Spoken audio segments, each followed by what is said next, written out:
Hello everyone, I'm Tracy and thank you for tuning in today. So I have an update or a couple of updates about what's going on with the Lahaina fires, and then towards the end I'm going to play some testimony from a council meeting. It didn't happen too recently. I think it's about 10, maybe 2 weeks ago, but there were a couple of individuals that testified that I thought had really important testimonies that really get to the point and express how I feel, but they did it in I guess, a better way, because they actually have, lost property and have suffered through this whole tragedy. So I'll play that towards the end. And I am feeling a little sick, so I'm, a little slower than usual, so I apologize. I have a couple of things I want to mention that have been coming up in the comments. I'm hearing a lot of you want to know where to help if you want to help financially. I'm on that.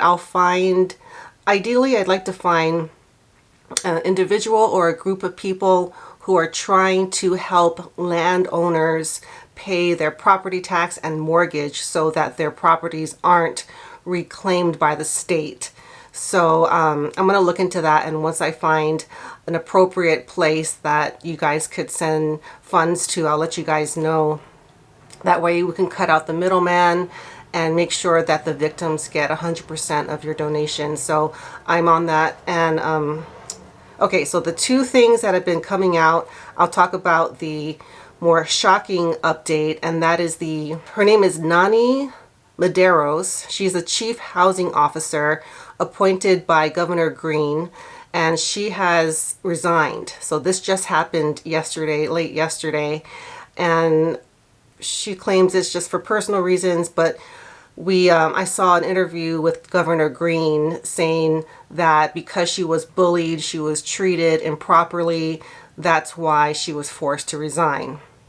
Now, I believe that is probably why, because I've seen the testimonies that the community has given her in these little meetings, and she has been getting a lot. And I understand the anger, because that's how I feel, and understand why she's in a tough spot. But what the governor is not doing is he's not backing her up. He's not there doing those meetings. She's taking all that shit, right? He should have been there at those meetings. In fact, when BJ Penn was going off about how this is so unfair about the people being relocated, he said that Governor Green left before people started talking. So he's just basically a coward and letting her take the heat for what he wants. So this is just my opinion. I believe she got that position, I think it was 10 months ago. It's pretty recent, so before the tragedy happened. And I think she had good intentions. She was going to do the right thing, and I don't think she had any idea that this fire was going to happen. And she found herself in a situation that she was, out of her comfort zone. I think most of us would have been. And her boss, the governor, was not backing her up. He wasn't there. So he's, behind closed doors, just giving controlled interviews. He's not getting in front of the people and answering real questions from the actual victims. So I feel like if anyone's at fault, it's him. Anyhow, that's what happened. I wanted to let you guys know. Another development is there's a state senator, so different from a U.S. senator. So Hawaii, every state has two senators. In Hawaii, it's Schlatt and Mazie Hirono, I think that's her name. There's a state senator, he's new. His name is Kurt Favela. He represents the Ewa Beach part of Oahu, so the north shore of Oahu. Good morning, Leah. Well, Senator Kurt Favela, who's joined with me right now, and other community members will be voicing their concerns for people in Lahaina and sharing those concerns at a press conference happening at the Hawaii State Capitol today at 7 a.m. And he's joining us right now. Thanks for being with us. Oh, thank you. Thank you. Yeah, so tell us the importance of prioritizing housing for the next few years. Well, the thing is, right now, everything had changed, right? Priorities should be changing, too. As we move forward, knowing that we need to focus our attention to our families in Lahaina, that's where our attention should be, island-wide. So what I'm asking the governor is to disband his working group, or whatever it's called, to prioritize and reorganize with the families in Lahaina and what they want to do and how fast they want to have this thing. This should be fast tracked, not cutting corners, but fast tracked to the sense of building Lahaina the way it used to be, and bringing back that legacy of the community, because that was one community. A lot of people don't understand the historicalness of that community. They're very close knit. So I don't want to hear nothing about climate change and global warming and all of these kinds of setbacks, because he's the governor. He can make things happen like that if he wants to. So he has to want to reprioritize his efforts instead of trying to build the 50,000 homes in so many time that he gave. So this is the Build Beyond Barriers working group. Yes. Okay, so if you can make one change to it, because I know it's very broad, what would that be? One change, disband the whole group and reorganize. They need to prioritize the people in Lahaina. They should be part of the working group. The grassroots effort people there, the meeting should be there, not here. Should be there. And that's what one thing. I mean, I know it's kind of a lot, but that's what I'll ask the governor to do, to disband and reorganize. He's publicly said that he's going to talk to the governor about whatever plan he has now. He wants to scratch that whole thing and start with the residents of Lahaina and ask them how they want to rebuild their town. Because right now, Governor Green on camera has said that the state wants to take it and do a memorial and have their own plans, but I don't think that's what the residents want.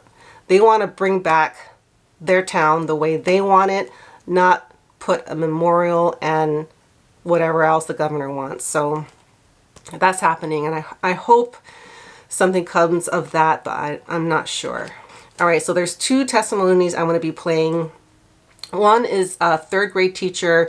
He is a teacher at the King Kamehameha III elementary school that burnt down, and he will go over I'll play it. I'll let you guys hear for yourself.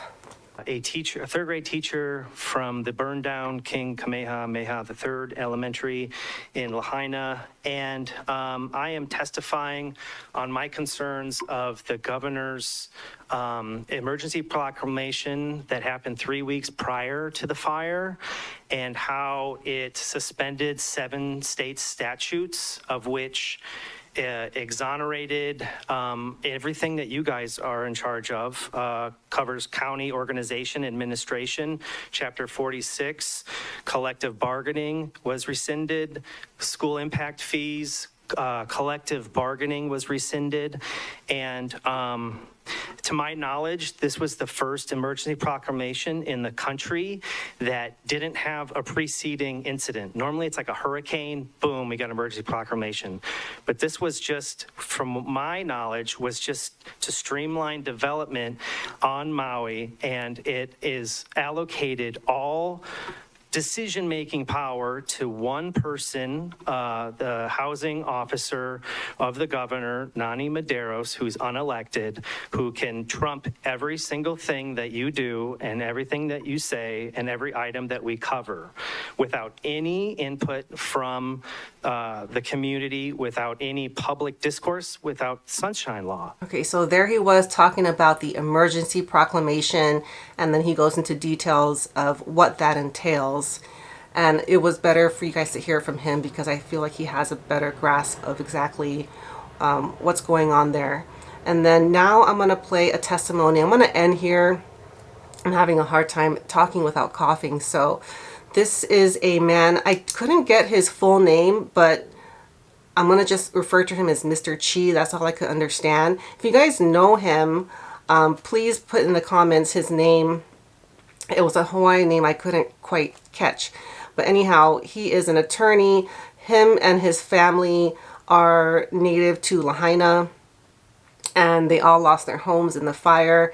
And he's asking for accountability. And that, to me, is my biggest gripe with this whole thing, is that no one is taking responsibility.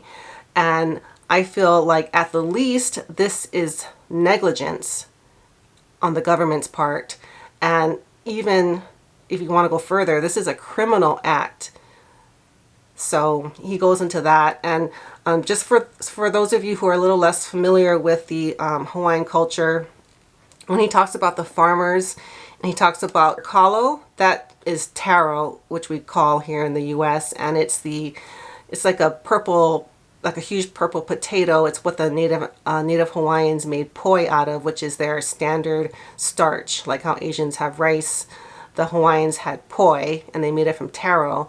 Taro is different from other plants in that it needs a lot of water. It grows in water. It grows in about a foot of mud and water. So it is a difficult plant to grow if you don't have a lot of running water. So I just wanted to explain that it's just it's an expensive and more complicated crop to grow versus some other things, and water is essential for the cultivation of taro.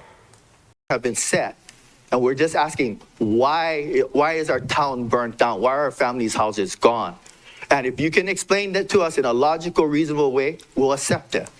But right now, there is no explanation, right? All I see in the newspaper is two sides arguing from what I saw in Civil Rights or whatever that magazine is, Civil Beat. And then the other side was a Guardian putting out stuff. But then I'm hearing stuff on the other side. And I'm like, hey, somebody's spinning this story. People are using this for their advantage politically. Right. And it shouldn't be done. That's right. It shouldn't be done at all. Yeah. And that's all I'm saying. Whether they are doing this, they should not be doing this for political use, either on pro-Kanaka side or the other side. We just got to get this thing, and it should be transparency in this. That's all I'm asking. Thank you. We basically want accountability of people who are responsible for this. So we have questions in regards to the electric company, why they never turned off the power that day, and they should be held liable for this. People should be held liable for this because this is gross negligence. This should be standard operating procedure that power should have been turned off. And people's lives have been lost because of that. Fortunately, in my family, we haven't lost anyone immediately, or in my cousins and things like that. But many other friends have lost their family members.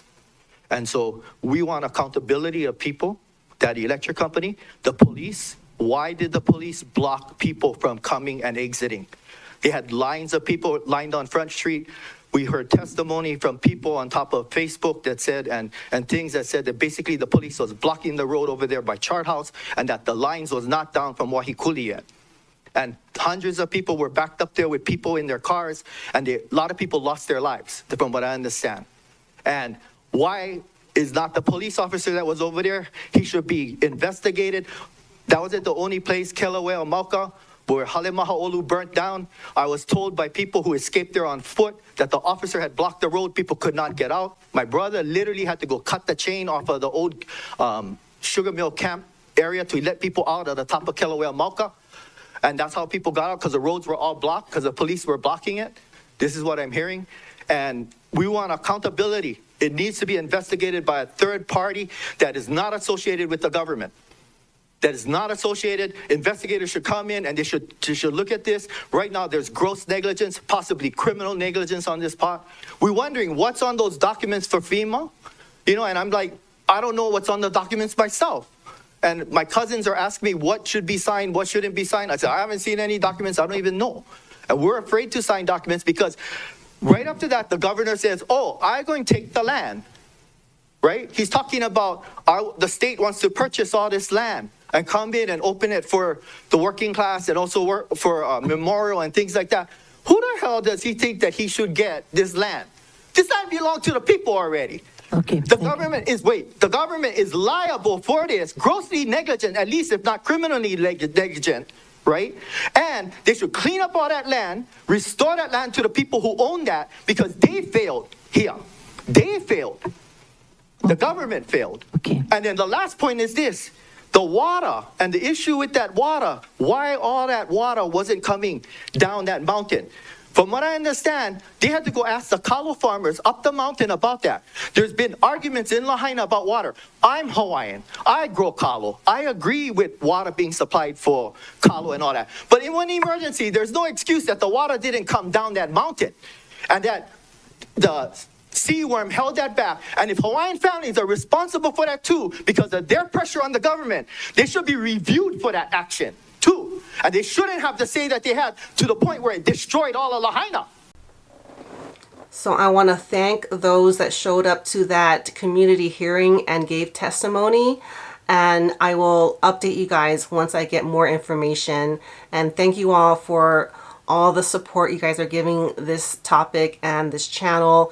It means so much. And I don't know, I'm just so, every time I release a video, I'm just so overwhelmed with the reaction and the passion that you guys have for this topic. And I just wanted to let you guys know it means so much to me. So I will see you guys soon. Bye.